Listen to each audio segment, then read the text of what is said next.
بسم الله الرحمن الرحيم الحمد لله رب العالمين والصلاة والسلام على سيدنا ومولانا محمد وعلى آل سيدنا ومولانا محمد وبارك وسلم عليه. اللهم ربنا أرنا الحق حقا وارزقنا اتباعه وأرنا الباطل باطلا وارزقنا اجتنابه. اللهم أرنا حقائق الأشياء كما هي، ربنا زدنا علما وعملا وإخلاصا يا رب العالمين. اللهم انصر أولياءك في مشارق الأرض ومغاربها، اللهم انصرهم على عدوك وعدوهم إنك على كل شيء قدير. اللهم فرج عنا وعن إخواننا في مشارق الأرض ومغاربها، اللهم انصرهم على عدوك وعدوهم إنك على كل شيء قدير. اللهم ارحم واغفر وارحم وأنت خير الراحمين. وصل وسلم على سيدنا ومولانا محمد وعلى آل سيدنا ومولانا محمد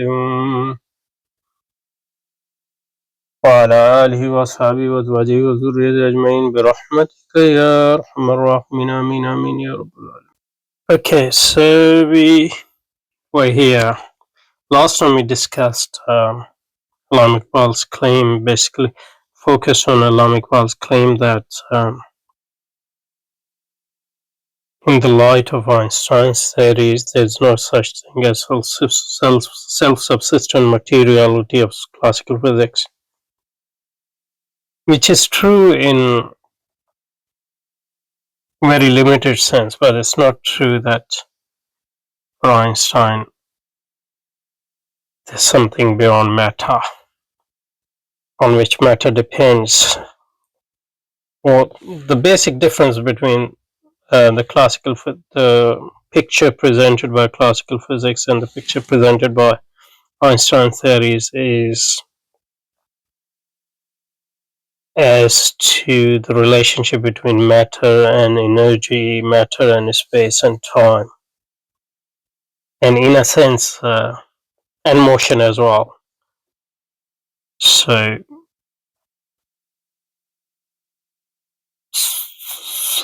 you can say that for Einstein, matter is not self-subsistent relative to space, time, and motion, or relative to energy, but then he defines the space, time, and motion, etc., energy itself as different forms of matter, or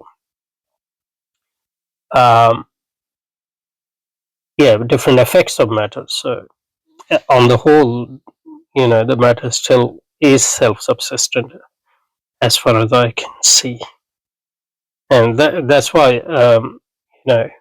philosophically speaking, Einstein is a materialist, but materialist of a Spinozan sort. The universe is God, and there's only one substance. You can call it matter or mind, doesn't matter, but that's one substance. And matter, what we call matter and mind, for Spinoza, I'm not talking about Einstein, they are different mode of that one substance. So at the end, that's the most we can get. So in that sense, Allama Iqbal's claim that therefore there's no such thing as the self-subsistent materiality of classical physics is not correct. After that, he goes on he cautions against some misunderstandings, which are not very important, but we'll just read through them anyway. Okay, so let's start, inshallah. Bismillah ar-Rahman ar-Rahim. So it is, however, necessary here to guard against a misunderstanding. The use of the word observer in this connection has misled Wildon Carr. I mean, I don't know who was Wildon Carr, but this must be some popular writer on physics, I think. Let's look. Wildon Carr. Wildon Carr. Probably this is the Wildon Carr, Allama Iqbal. I'm sure it is. Carr. Allama Iqbal is referring to H. Wildon Carr. Herbert Wildon Carr. Born in 1857, a bit older than Allama Iqbal, 1931. Born in probably Britain. He actually died in Los Angeles, United States. Yeah. A British philosopher.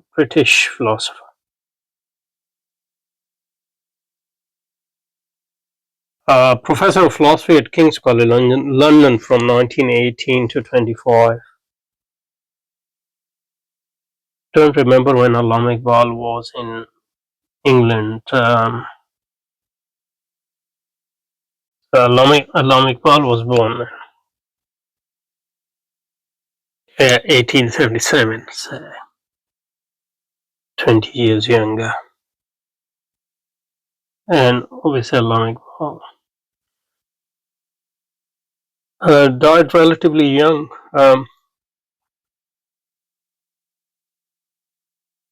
And Allama Iqbal was in England. So Allama Iqbal did his first degree from Cambridge in 1906. So he was in England, and in 1907 he went for his doctorate to Munich. That's when Allama Iqbal was there. And so that was before he was professor. Carr was professor from 1918 to 25. Allama Iqbal wasn't at the University or King's College London. So, and Carr went to America in 1925, University of Southern California.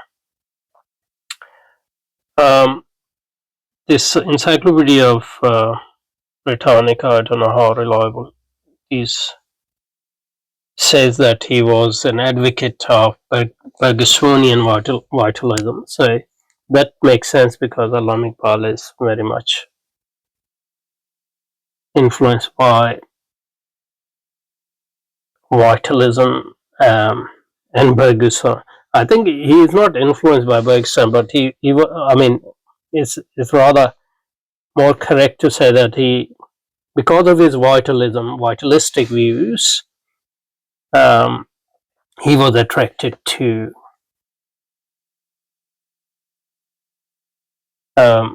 Bergson, and he's attracted to all those people within Western philosophy and physics who somehow he sees as, critiquing the materialism of classical physics and the materialism of hardcore anti-religious philosophers and philosophies. So that's why he's attracted to Bergson. He's attracted to other philosophers. He's attracted to Einstein, and even for obviously he's a sort of Hegelian because he grew up in a British Hegelian tradition. But he was attracted to Hegelianism because of its idealism.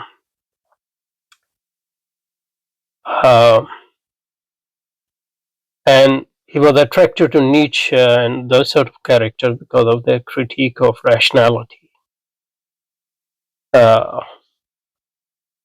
So he is attracted to critiques of hardcore rationalistic, modernistic, anti-religious streams in Western philosophy and culture. And he obviously uses them to develop his Islamic response to modernity in a way in which Islam can accept certain interpretation of he can accept certain interpretation of modernity and then conceptualize Islam according to that, which gives Islam a place within the world historic progressive uh, march of positive modernity, according to him. Okay, so I got distracted, but H. Carr, what's his name? Wildon H. Carr. So he believed in he advocated Bergsonian vitalism, and he combined it with monistic idealism of Allama Iqbal is obviously,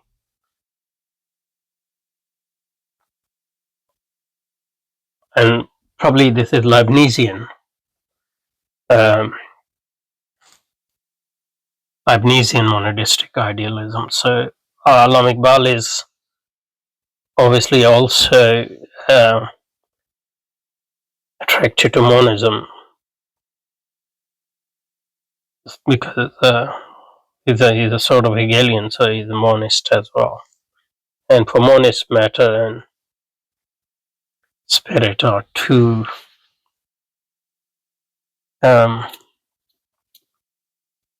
two faces of the same coin, and idealistic in the sense that in this monism, the real thing is not matter, but spirit, and matter is the self expression of spirit. So Carr's one of Carr's book is so Carr is a philosopher. He's not a popular. I take that back. He's not a popular author as such.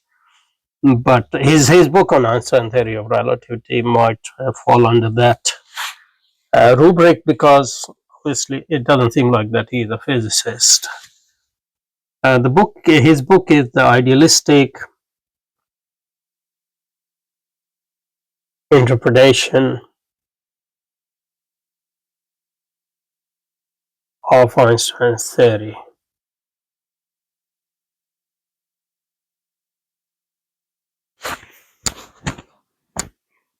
I don't know whether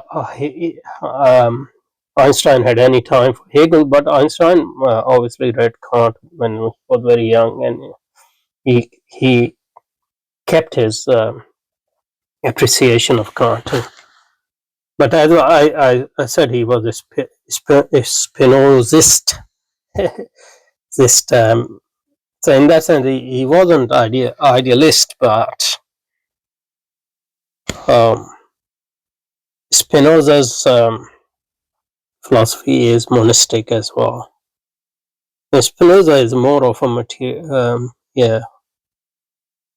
It's hard to say what the actual substance for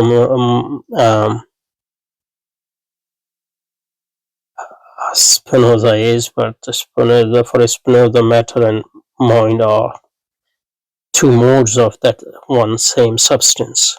But it's generally, I think, it's a bit far-fetched to regard Spinoza as an idealist. If you have to choose something, he would be rather materialist for whom there's no basic dichotomy between matter and mind. So Carr was, which declared that the theory was in complete accord with idealistic philosophy, not realism. Carr stated that while my theory of knowledge is idealistic and even solipsistic, and my theory of existence is vitalistic, he defends creative evolution as an idealistic principle applied to philosophy of positive science. He argued that materialistic and mechanistic principles fail to explain the intelligence of organism. He has been described as pantheist. So it makes sense that Allama Iqbal was attracted toward Carr's book, even though he's writing a cautionary note here on his claim. Anyway, so let's go back to the text. It is, however, necessary here to guard against misunderstanding the use of the word observer in this connection has misled Wildon Carr into the view that theory of relativity inevitably leads to monistic idealism. It is true that according to the theory, the shape, size, and duration of phenomena are not absolute.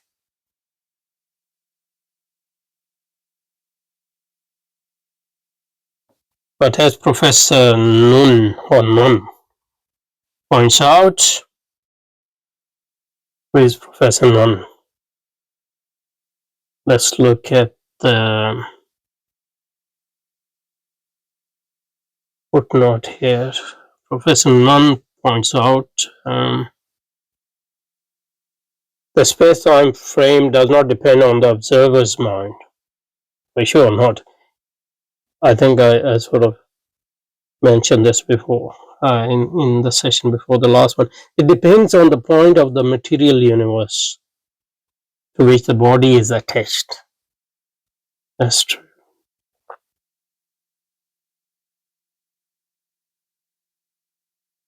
But as Nunn points out, the space-time frame to which body is attached.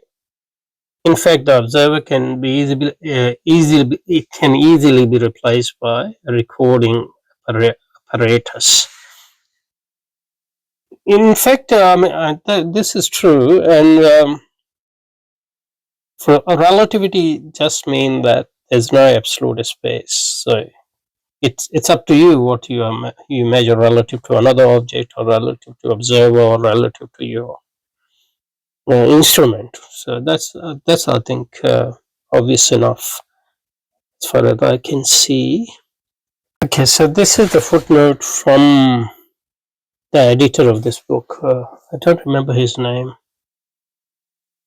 17 views of H. Wildon Carr and especially Sir T. Percy Nunn on relativity and differential are to be found in their symposium papers and their idealistic interpretation of Einstein theory publication. So Percy Nunn, let's talk a bit about him here.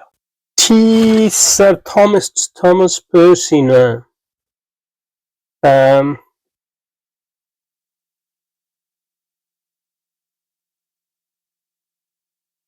1870s, same age as almost. Bit younger, a bit older than 7 years older than Allama Iqbal in terms of his date of birth. A lot younger than Professor Carr. Was a British educationalist. So he was born in Britain, I think it's Bristol in 1870, and he got his education from Bristol University College, and it doesn't say where he died. I'm not sure, or he it doesn't matter. He was a British, according to Wikipedia, he was a British educationalist. Because he was a professor of education from 1913 to 1936 at Institute of Education, University of London. So, some of the period Carr was professor at University of London. So their careers overlap. So obviously they knew each other from there, and also through Aristotelian society. Or British society. So he was a British educationalist. Okay.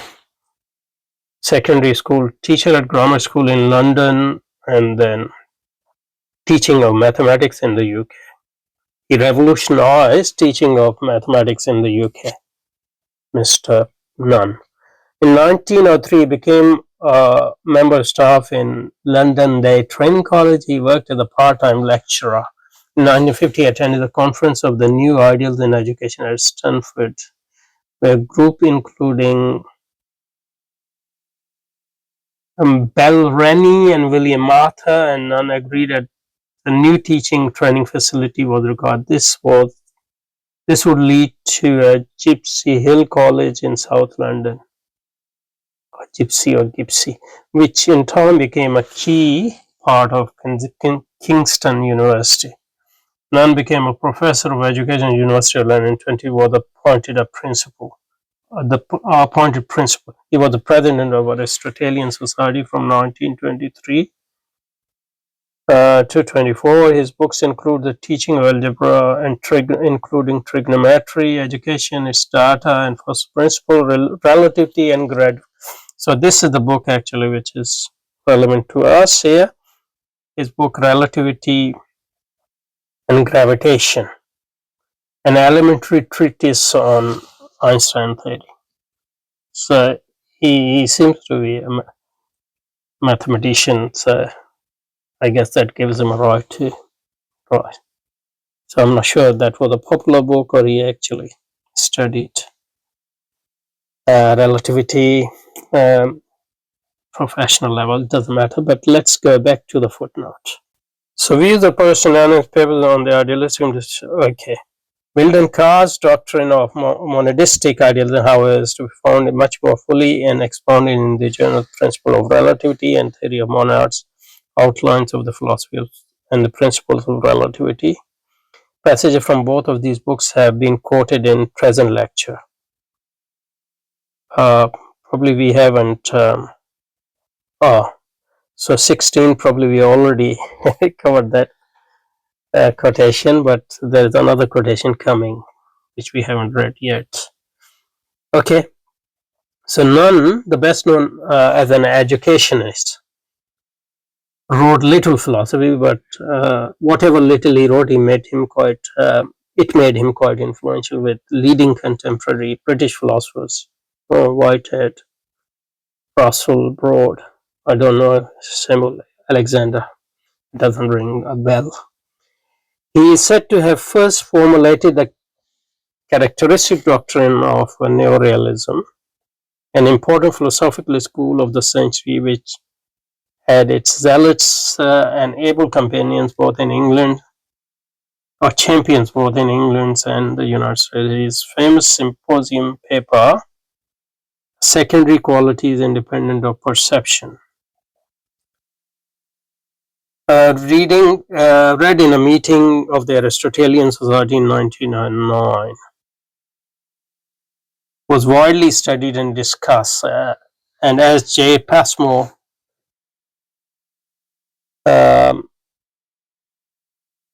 struck Bertrand Russell's roving fancy. The book I read, 100 Year Philosophy, long time ago, when I was in secondary school, I think. And Passmore, I think, is an Australian philosopher. Is much probably he might even be alive still. Okay, so he is an Australian philosopher, or was. He died in 2004. He was born in 1914, so lived almost 90 years or so. Passmore was born in Sydney and died in Canberra. Anyway, I don't remember reading any of the other books, but if he had, he was a historian of ideas, and his scholarship always paid attention to complex historical context of philosophical problems. His other book is philosopher Frank Jackson notes that Passmore shaped public debate and opened up philosophy and history of ideas to the wider world. I remember reading this book, 100 Years of Philosophy Law, as I said, but his other there's another book called Man's Responsibility of Nature, and there might be other books as well. Okay, so So it is significant to note that Nunn's correction put on Wildon Carr's idealistic interpretation of relativity in the present passage is to be found almost in the same philosophical diction in Russell's valuable article, Relativity, Philosophical Consequences, published in Encyclopedia Britannica. It is a mistake to suppose that relativity adopts an idealistic picture of the world, obviously. The observer who is often mentioned in the exposition of relativity need not to be in mind, but maybe a photographer. Yeah, but more than that, even if there is observer, doesn't mean that, if you are talking about Berkeleyan idealism, and seems to me that's what it is meaningful in this context, then just being relative to observer doesn't mean that the thing exists in observer's mind. Yeah, so that's I think obvious enough point. Okay, let's go back to the text. Okay, so but as Professor Nunn points out, the space-time frame doesn't depend on the observer's mind. It depends on the point of the material universe to which the body is attached. In fact, the observer can be easily replaced by recording apparatus or apparatus. Personally, I believe that's Allama Iqbal here, that the ultimate character of reality is spiritual. That's his belief. Spiritual, I don't know what he means, but as a Hegelian Geist, as Hegelian. And what does mean ultimate character of universe?